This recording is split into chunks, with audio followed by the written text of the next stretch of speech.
Sir, વિજ્ઞાન આટલી પ્રગતિ કરે છે અને આપણે જોઈએ છીએ કે ભારતમાં વિજ્ઞાન ક્ષેત્રે દુર્લક્ષ સેવાય છે. મોટાભાગનું ભારતીય યુવાધન જે છે એ કાં નાસા જશે અથવા આઉટ ઓફ ઇન્ડિયા જાય છે. તો સર, આના માટે સરકારે યોગ્ય ઇન્ફ્રાસ્ટ્રક્ચર ડેવલપ કરવું જોઈએ એવું આપ માનો છો, અને કઈ રીતે એ કરી શકાય? જરૂર.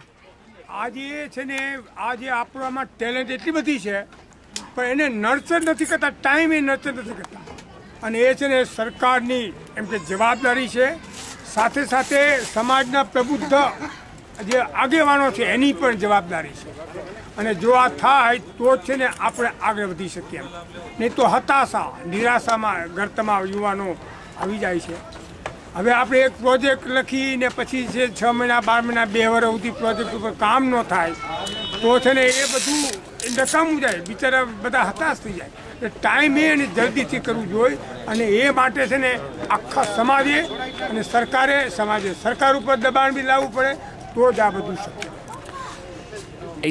એક્ઝિસ્ટિંગ એજ્યુકેશન સિસ્ટમમાં જે પ્રોબ્લેમ છે એના પર તમે કંઈ કહેશો?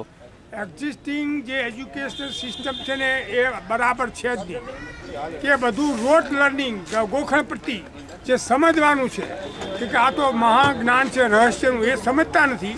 આમ કે આ બધા ઇક્વેશન સોલ્વ કરે, પણ ઇક્વેશન શા માટે સોલ્વ કરવા, ઇક્વેશન શું બતાવે છે, અને એ રીતે છે ને કોઈ ભણતા નથી. અને એ બહુ જ ખતરનાક છે. ટેલેન્ટ છે તેમ છતાં બી ખતરનાક છે. અને એ છે ને એજ્યુકેશનમાં આ એટલો બધો કોર્સ લાંબો રાખે. હવે 10 ચેપ્ટર અને એકના 50 પેજ. હવે નાનું બાળક 8મી 9મીનું કેટલું કરી શકે? અને એને સમજવું જોઈએ કે ભાઈ 3 ચેપ્ટર અથવા તો 5 ચેપ્ટર કરે પણ સુંદર કરે તો બિચારો રમી બી શકે, આમ કે આ બધું પ્રકૃતિને માણી શકે.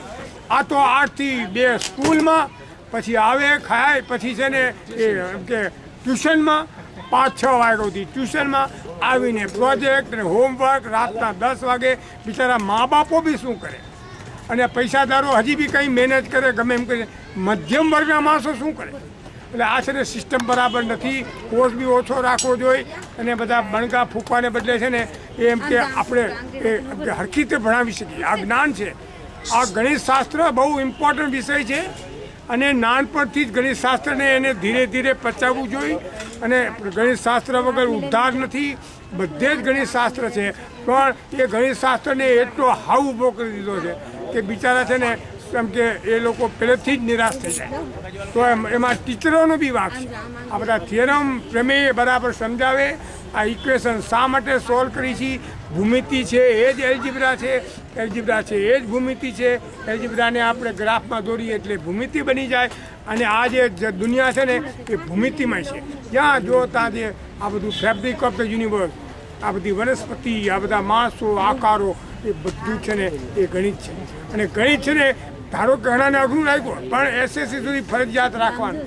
એને ભલે 80%ને બદલે 60% આવે, 50% આવે, પણ ગણિત તેને છોડવું ન જોઈએ. અને ભવિષ્યમાં કામ આવે, એ ભવિષ્યનું જોવાનું છે. હું તો કહું છું કે 95%વાળા વિદ્યાર્થીઓ છે ને હોશિયાર નથી હોતા, કે જે છે ને 75 થી 65 વાળા કે 75 થી 60 વાળા હોય છે. કેમ કે એને બધું એમ કે વિચારવું છે, ઘણું બધું વાંચ્યું છે, અને માત્ર માર્ક્સ માટે કામ નથી કર્યું. ત્યારે આ બધા છે ને માર્ક્સ માટે, જો કે આના ઉપર તો કલાકો ભાષણ આપી શકાય કે ભાઈ આ લિનિયર ઇક્વેશન એટલે શું ને ક્વોડ્રેટિક ઇક્વેશન એટલે શું ને.